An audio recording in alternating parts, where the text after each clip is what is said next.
give it both to my parents. I would always have to, again, go with my mom to the grocery stores. She would explain to me about what she's buying, what we were making that night, ask me what I wanted to eat, and then I would always be involved with it. And the same thing with my father. My dad, you know, he is super passionate about food. Not so much about making the food. He grills a great steak, but he would always be like, "Let's go eat here. They're making this. Let's go eat there." And I get it from both of them. Because of that, from both of them.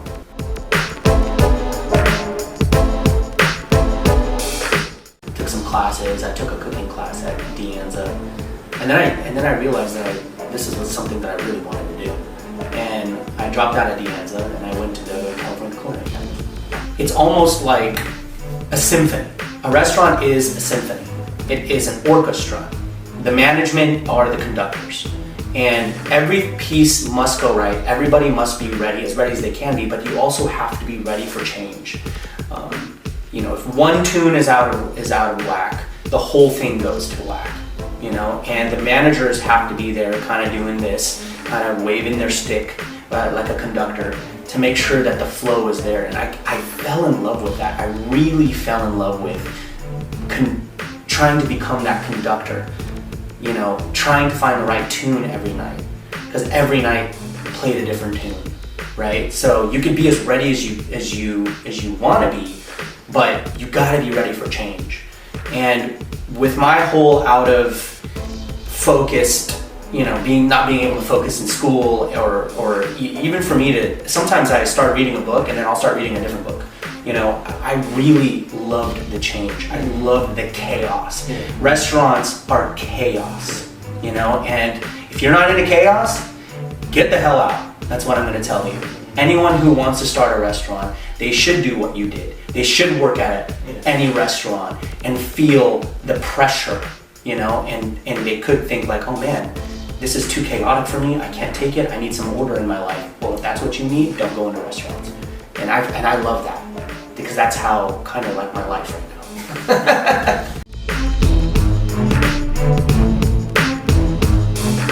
I'm Filipino-Palestinian American, but I consider myself estoy Latino en mi corazón también. I am also Mexican in my heart, because my very first friend is of Latino descent, immigrant. All the way till now, I have best friends that are Latino immigrants. I fell in love with the culture from a young age. All the food, the excitement, the colors. You know, it's very, very similar to where I come from, or what I've been exposed to as being a Palestinian Filipino. But it's really hard to say that you don't like tacos, right? So I love Mexican food. I love, you know, street food, all of it. The culture, the language, the dancing, the music, the colors, the holidays, everything about the Mexican culture I am so in love and involved with. So, you know, I said there was a turning point in my life where I made the decision to want to only expose myself to halal food. Getting off late at night, it's really hard to find that, and I'm sure everybody listening can relate.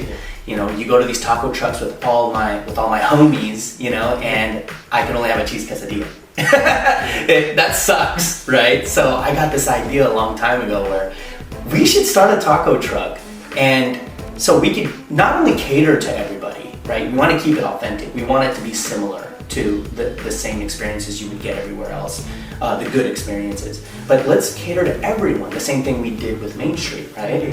So I wanted to do something where it wasn't only focused to halal eaters, but it was bridging a gap, you know, between a country that is right next to us. Yeah.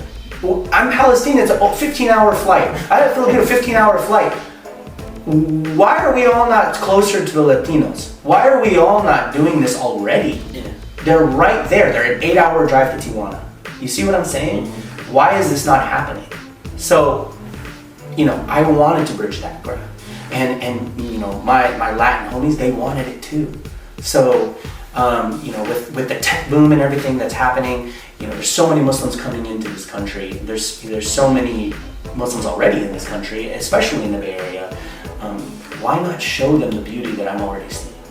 You know, why not make them a part of it too, you know, and let Latinos as well see the beauty in us. We're all of similarities, you know. Our cultures, the way we're raised, the concept behind all of it, it's all similar. It's really interesting that I learned that, you know, the Moors that ruled in Spain, that brought a lot over spices to Mexico and brought over the shawarma and all of that, right? That now is the al pastor, which is al pastor chicken is on our menu, by the way. Had to throw that in there. But you get a lot of similarity vibes between the Arab and Muslim world to Mexican world, right? In Mexico. And so you see things like cinnamon and cardamom and oregano and all of these things that we cook with kebabs, you know, and it's really cool. And when I eat some of this stuff, I'm like, wow, this tastes very similar, you know, and the style of cooking is really similar, you know, with the shawarma turning or the skewers. So it's or the way things are made with charcoal and the carne asada and all that, you know, and then eating with a tortilla with the pita bread and the wraps and the burritos, and it's all a really similarity. Like it's really cool to become a student and learn how history has kind of intertwined us in a way, you know, but we've all gotten separated at some point, but it's time to bring some of that back. And again, I'm not trying to create a fusion of authentic Mexican food to Arab food. No way am I discrediting what the Latin community and the Mexican culture has done for hundreds and hundreds of, if not, you know, hundreds of years. But you know, all I want to put into focus is our similarities and our style of cooking. That's all, in our cultures. You know, when you ask me why me, why do I feel like I'm that person to bridge? Well, there's several answers to that. I think when you're bridging anything or you're bringing a community together, you have to be a balanced person. Yeah. Being an only child, Palestinian, Filipino, in the Mexican culture, being an American. Whether you like it or not, being of all those mixed backgrounds, I had to be a balanced person.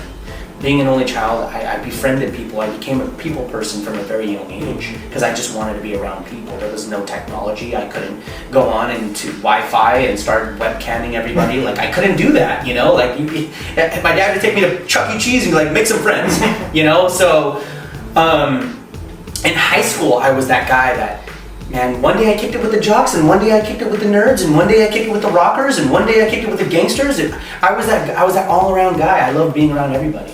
So, you know, I just became this people person, balanced person who likes to meet everyone. And that's kind of what we're going to have to be when we're introducing authentic Mexican food to a whole new demographic, but still introducing halal to a whole new demographic and bringing everyone together to see the beauty in both.